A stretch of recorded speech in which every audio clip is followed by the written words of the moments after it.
Namaste and welcome to Nepal Conversations. Nepal Conversations is a podcast series where we talk to scholars and researchers about the interesting work on various aspects of Nepali society. This third series of Nepal Conversations will focus on unpacking the status of social science research and teaching in Nepal. For this episode of Nepal Conversations, we are pleased to welcome David Gellner, who is a professor of social anthropology at the University of Oxford. He has been conducting research on Nepal since 1981, when he started his doctoral research on the Vajrayana Buddhism of the Newars and on Newar social organization in the Kathmandu Valley. He has carried out fieldwork in Nepal on many subsequent occasions, broadening his interests to include politics and ethnicity, religion and ritual, activism, democratization and elections, borderlands, diaspora and migration. His current research focuses on caste, class, and culture, including the position of Dalits. Welcome to Nepal Conversation, David, and thanks so much for joining us today. So we want to start with a sort of general question. You've been working in Nepal since the early 80s. It's a long history and really incredible history of working in Nepal. And so we just wanted to ask you, what motivates you to continue doing research in Nepal? Yes, well, what motivates me? I mean, of course, yes, personal motivation is very difficult. There aren't many Westerners, I would say, who come to Nepal, spend a decent amount of time there and really get to know it well, who then don't want to come back. I mean, most foreigners, I think, do fall in love with them. I first came to Nepal in December 1975. I stayed 4 months. I learned some Nepali. I was extremely lucky and met 3 anthropologists at the Kathmandu guest house, Dos Mabe, Harvey Bluestein, and David Homburg. And they were all from Yale. My school friend and Julian Murray and I have visited all 3 of them in the field. So that's when I learned what it is actually that anthropologists do, by hanging out with these guys for several days in their field sites. So I suppose that definitely sowed the seed both of anthropology and secondly about specifically Nepal. And Nepal, I think, is, there are good objective reasons. I mean, it is a very diverse, endlessly fascinating country. People are indeed mostly extremely welcoming. So one thing is the kind of intrinsic interest. The second, obviously, if you're as an anthropologist, you have all kinds of sunk costs in your once you've learned the language, you've had there's so much contextual and historical knowledge that you build up to switch to a new field. Now there are anthropologists. Sometimes I divide anthropologists into 2 types. Those who love fieldwork and those who hate it. And some anthropologists, do the obligatory fieldwork for their PhD and never again. And there are others who, but within that group of anthropologists who actually enjoy doing fieldwork very much, there are also those who do multiple fieldworks in many different places, and that's also a good strategy, and it has some things to recommend it.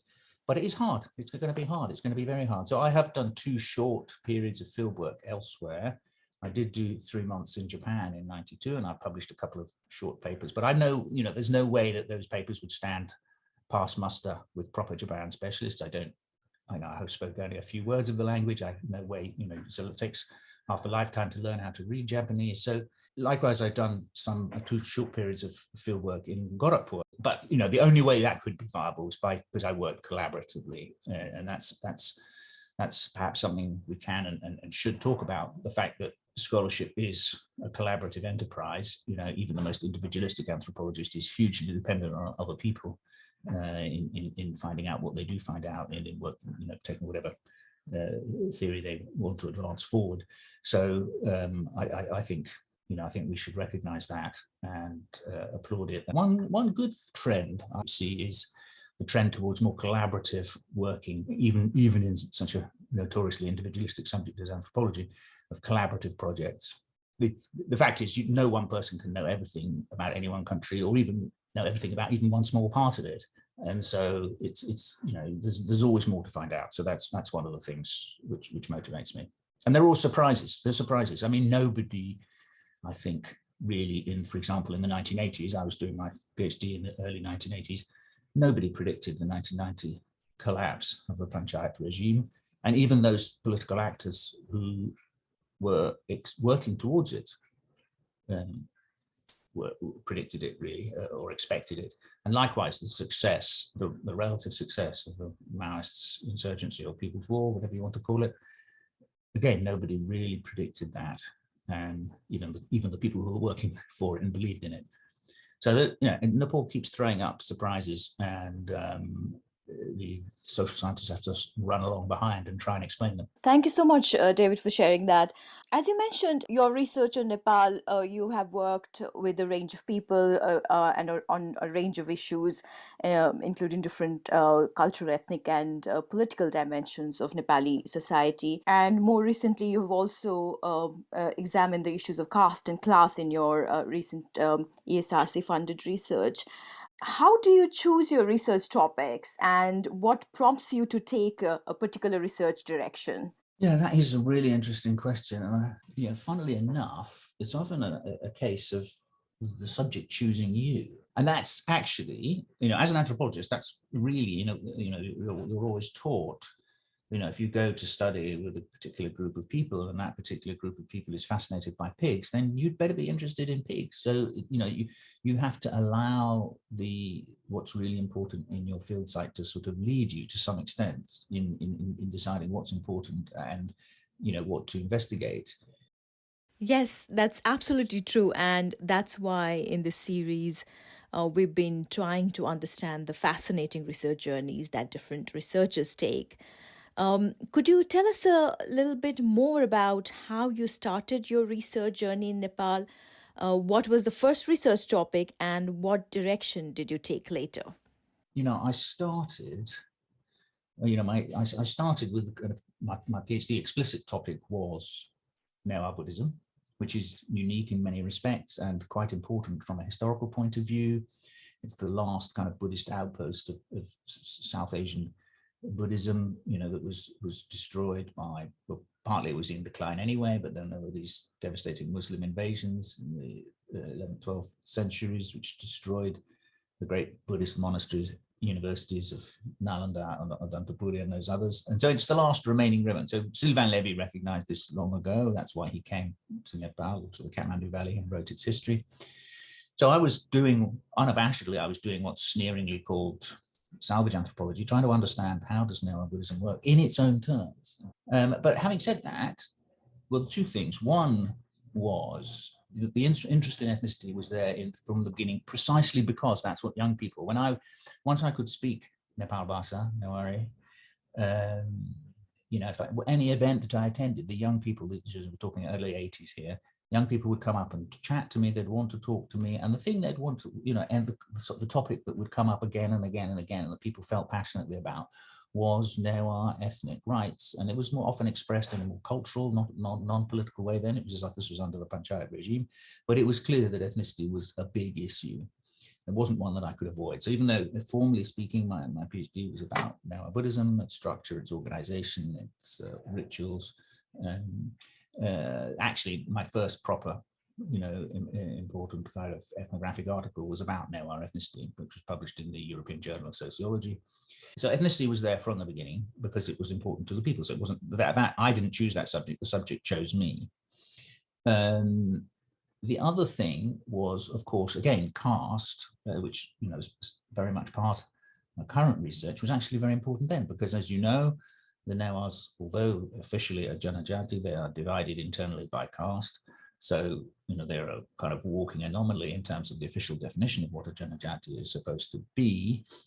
And understanding the Newar caste system was clearly important. So alongside my work on Buddhism, I also worked on caste, and with Declan Quigley, who helped me a lot when I was first coming into the field. We edited this book, Contested Hierarchies, a collaborative ethnography of caste among the Newars of the Kathmandu Valley. And I think I wrote 4 out of the 10 chapters in that book, including the introduction. And working on that book led me to do research specifically with so-called low-caste Newars, Kadagis and Dalits in Yele, or Patan, as it's called in English and Nepali. And I was already conscious even back then, so we're talking 1980s and 90s, that the way caste hierarchies tended to be described was all usually adopting the viewpoint of the high caste interlocutor of whoever the author was, and that this was wrong, and that we had to have a view of caste which saw it from the bottom up as well as the top down. So that's one answer. So then my research moved in two directions. One was, having done on the Buddhism side, having done kind of formal structures and the formal ideology, if you like, of Newar Buddhism and its rituals. I moved in two directions. One was to sort of study healers and mediums. So that's Devata Aune and Jaraputi Baidya, which was fascinating research. I didn't do a book about that, but I published several articles. And the other direction was into looking at the reform movement, the Theravada movement that was trying to reform Newar Buddhism. And that eventually led to the book which I published with Sarah Levine, Rebuilding Buddhism, with Harvard University Press. More recently, I haven't worked formally on religion in recent couple of decades, really. But of course, I've tried to keep up with that interest and the conference and eventual book that became Religion, Secularism and Ethnicity in Contemporary Nepal, was published by AEP in 2016, is a kind of trying to bring together a lot of different scholars to describe what's happened to religion since the end of the Civil War. I've done a couple of handbook articles co-authored with Chiara Letizia, who of course is the great expert on secularism in Nepal. So that whole religion stream, the sort of one thing following another, is one direction the work went in. And the other thing, again, this is a kind of way in which the topic chose me. Once you learn how to speak Nepal Bhasha, and even you don't have to be very good, even just moderately competently, you're suddenly hugely in demand, and the large number of sort of activists and journalists will seek you out for interviews. And I found myself going, there would be some meeting and I would go to it and I just want to sit at the back and take notes, but people would say, no, come, you've got to come and sit on the dais, you've got to speak, say something. So, and then the next day, Nepal Bhasha Patrika, whatever would have whatever, it didn't matter what I said, because whatever I said, the headline would be pretty similar. The headline would always be something like, "Foreign scholar says Newar culture must be preserved," or some headline of that sort. And so I decided eventually that this was I should turn. Since this was happening to me all the time when I came back to Kathmandu, I thought I'd better make a virtue out of a necessity. And I decided to make a specific study of activists, since activists were seeking me out, and since I was attending so many meetings. So I managed to get a 3-year Leverhulme fellowship, which sort of brought me out of teaching, which was wonderful. And I was genuinely brought out because it coincided with my move from Brunel to Oxford. So I had really 3 years away from all teaching duties, which was wonderful. That's the time when I finished the last major monograph, Rebuilding Buddhism.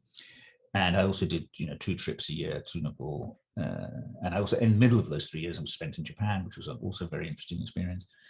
And I made 2 trips a year to Nepal, and I had a big activism project, and I worked with Krishna Hachetu, who was kind of co-leader of the project, which was also extremely interesting, and I learned a lot from him. And with Virendra Karki, who's now the director of CNAS, he was the doctoral researcher on it, so he was working full-time on that project.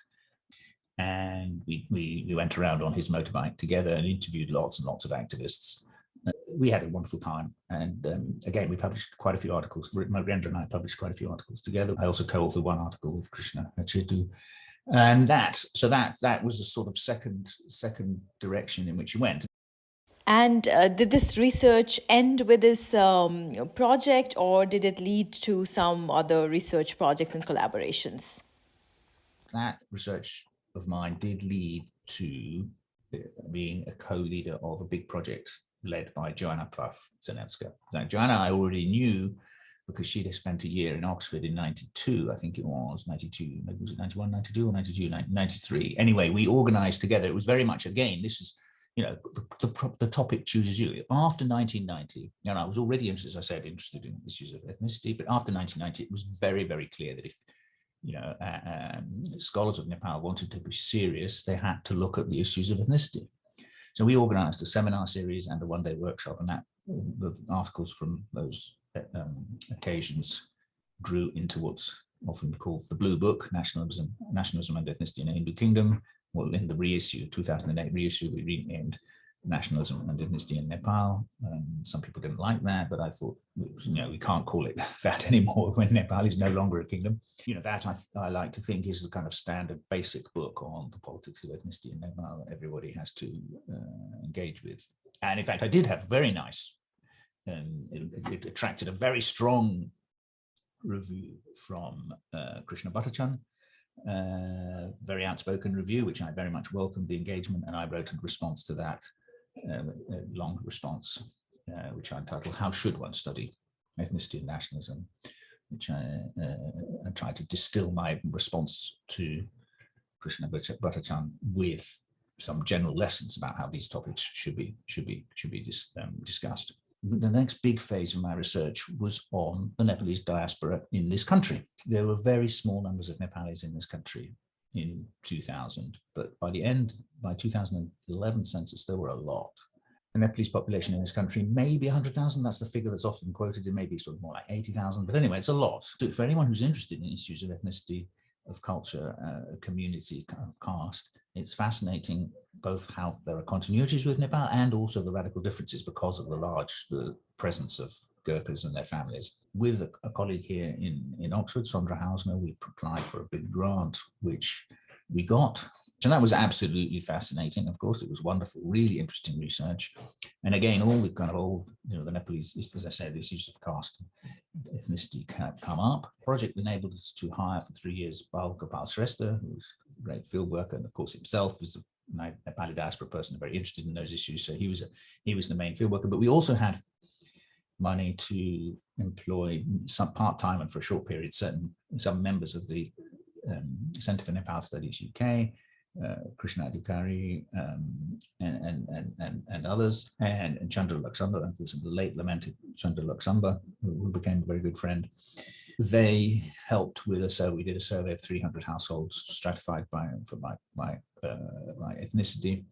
And one of the fascinating, interesting things was seeing Nepali scholars learning about their own culture. So, there are certain things about the way the Rai practice religion, for example, with no images and so on, which are completely surprising to them and new to them too. Of course, why? If you're a Nepali Baon, why would you know how the Rais practice their religion? So there was one occasion when Bal Gopal and I drove off to Swindon to Coat Water Park, and we saw the Satyahangma Limbus performing their rituals in these white uniforms and doing their fire sacrifice under a gazebo in a beautiful May sunny day in Coat Water Park in Swindon. Amazing to see these. And then what about the final sort of series of projects is going back to Nepal and going back to issues of hierarchy and caste and inequality, and particularly looking at Dalits. And I think that, again, that's partly the wider influence of the wider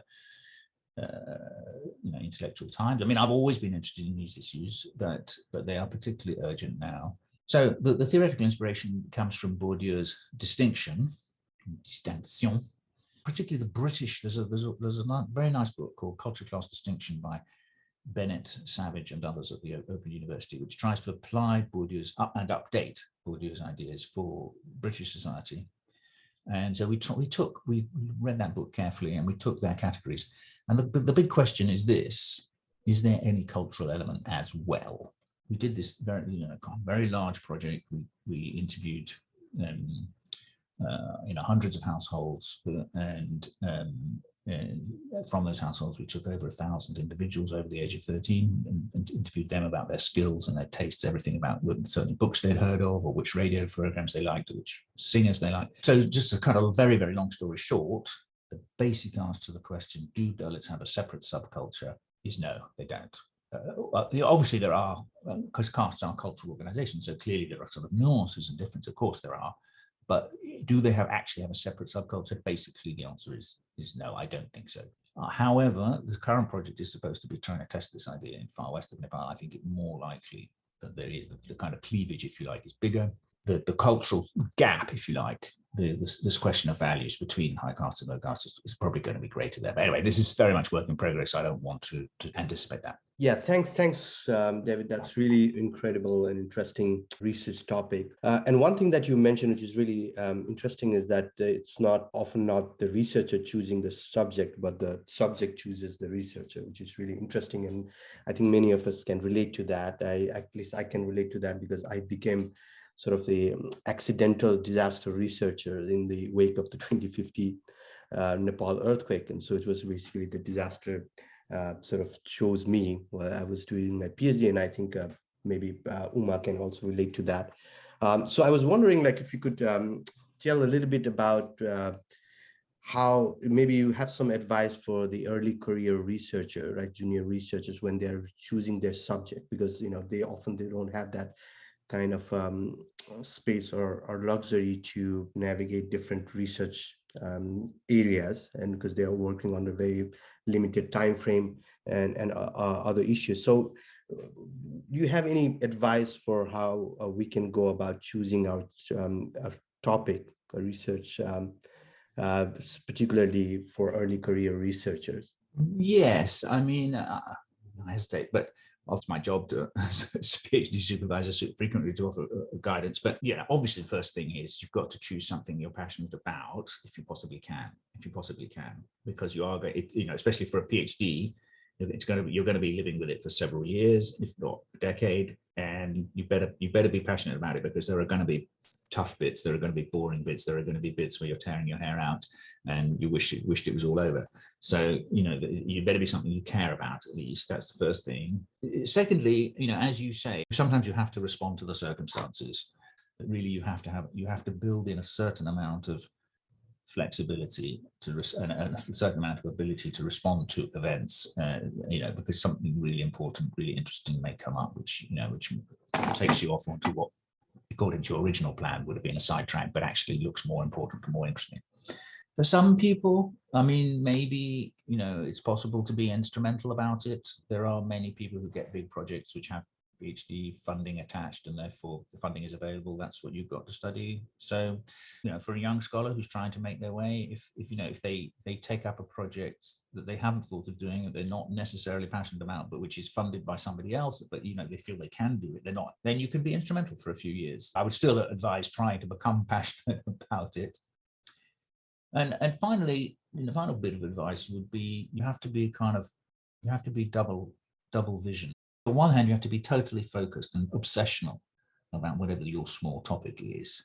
But at the same time, you have to be with your other eye and half of your brain, you have to be kind of looking around the context and trying to understand all the limits and the background and the contrasts and that you're not studying. So you've got your topic, but then there's that whole penumbra of stuff round about it that you have to try and understand as well. So you have to be both narrow and broad simultaneously, and it's a juggling act, it's a tightrope act, and you just have to live with that. I think that's also a perfect segue for our next question. And one of the reasons we started this series on social science research in Nepal is also we're trying to look at how Nepal is a really unique context, especially for anthropological kind of research, but also how can we come up with more kind of general lessons, more theoretical lessons from Nepal. So what do you think is the position of Nepal-based, like more social anthropological research? How can Nepal-based research contribute to a more general social science knowledge production? Yeah, I mean, it's difficult. I mean, Nepal specialists often sit around and complain that, nobody else listens to us. We're kind of we're small, powerless. We're not like kind of people who work on India, which is so big and important and has so many big names. But I think, within the social anthropology world, I think, every area thinks they're marginalized. Japan specialists spend a lot of time complaining that nobody reads our stuff and only other Japan people. So it would be silly to try and formulate any general rules about how Nepal-based research can have a big impact. I mean, hopefully there'll be some really good anthropological work on the aftermath of the earthquake. that will come out. I mean, there's already the volume that Michael Hart edited from his project, which is a multi-authored thing, which, you know, hopefully will, I would hope that would have some impact in disaster studies more generally. But is it somebody who managed it, who did manage to be read very widely outside of kind of Nepal specialist areas, Sherry Ortner, and that's because she tackled really big themes to do, you know, particularly to do with gender, that were, you know, very important. And she also, I mean, it helps that she writes extremely well. She worked, on the other hand, she worked on the most famous Nepali group, the Sherpas, so that helped. You know, if you really want to understand what is practice theory, you know, and have it work through in an ethnographic way, I think she's still the best, you know, and it's much easier to understand and it's much better illustrated than anything written by Giddens or whoever. I mean, Laura Ahern's book on literacy, I don't know for a fact, but I imagine that it's very influential among people who work on literacy, and it certainly should be. So, you know, some people have broken out of that Nepal studies framework and had wider readership. Maybe, you know, maybe Anna Stur's work on with musicology has done so. So again, it certainly deserves to do so. So yeah, and anyway, what's striking is there's a lot of very fine writing about Nepal these days. Yeah, and related to that, as you know, there has been quite an intense discussion around decolonizing research and teaching in higher education. How do you think this process of decolonization would look like in research in Nepal, and how can we respond to these debates about these calls to decolonize social science research? Decolonization, I mean, it's interesting. I mean, people mean very different things by it, of course. And once again, Nepal is marginalized. I mean, there was, you know, the kind of precursor to the decolonization debate was, of course, the post-coloniality debate. And Mary Deschênes wrote interestingly about, you know, where is Nepal in the post-colonial, because it was never colonized. And once again, you know, Nepal feels left out. We weren't colonized, so we can't be post-colonial. So how can we decolonize? Now, the fact is that it would be good if it would be really good if Nepali social science, and particularly, I mean, I'm thinking of people, social scientists working in Nepal, were less beholden to kind of slavish imitation of kind of models coming from outside. That would be good. And you know, as you know, I when I have Nepali PhD students, you know, which you were one, I encourage them to use sources written in Nepali, because, you know, please make use of your, you know, your extra skills of being able to read in Nepali, because there's so much that is actually written in Nepali that is not available in English. And yet the you know, people's mindset is such that there is this hierarchy of languages, very much as Sheldon Pollock describes for South Asia. And, you know, English has just knocked Sanskrit out as the top language in this language hierarchy, but the belief in the language hierarchy, and you see it in, you know, everything from primary education right through to university PhDs, is people have deeply internalized the idea that if something is written in English, it must be authoritative, whereas if it's written in Nepali, it's not.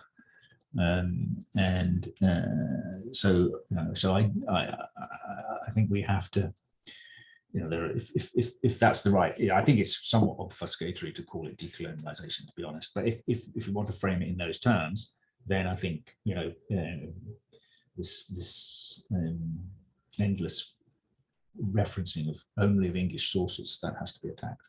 And there are plenty of other people who've, you know, said this. I mean, Michael Hart has said it, Protege says it numerous times. But anyway, that's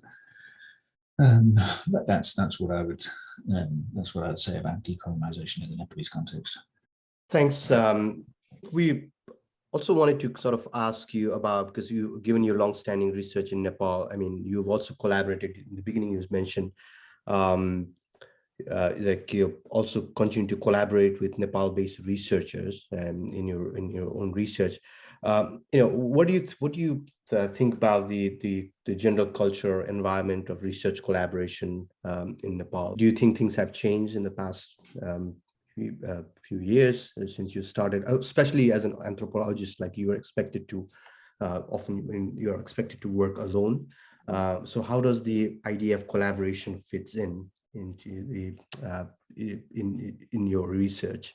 I mean, one doesn't work alone. I mean, I think, that the model has been this kind of this heroic model of Bronislaw Malinowski, on his own on the island, unsupported. In fact, we know that he was supported by various traders and so on, and he wasn't as alone as it was predicted. It was a kind of a heroic model, or the Raymond Firth, his student, sort of being set down on the beaches of Tikopia for a whole year when he's by himself and having to fend for himself.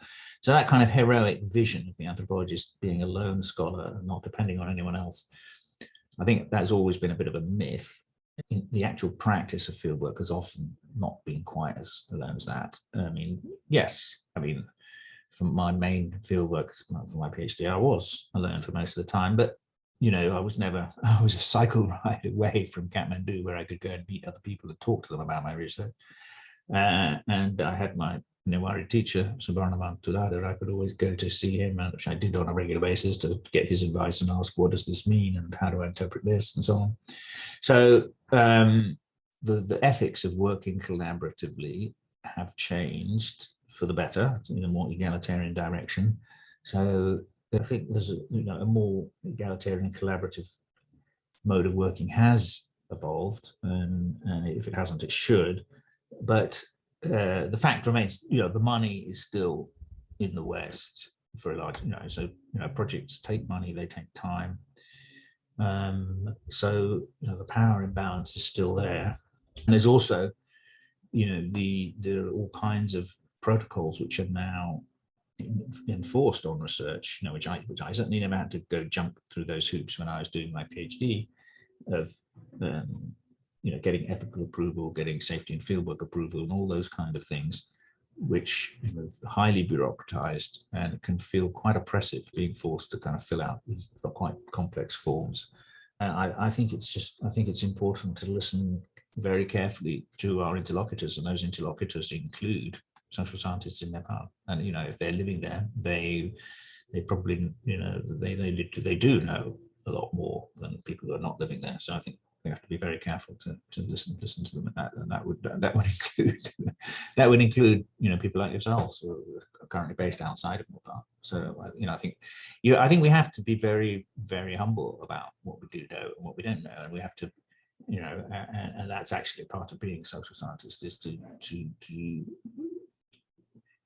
have this second order awareness, how whatever it is, whatever theory it is we're advancing, whatever facts we're advancing, to be be very conscious about how certain we are about what we know, or are uncertain. Just bearing that in mind all the time when you're working with Nepali scholars is really important. We're now coming to the end of our conversation for today, David. Before we go, we would like to know, what do you think is the future of social science research and teaching in Nepal? What do you think about the direction that it's taking?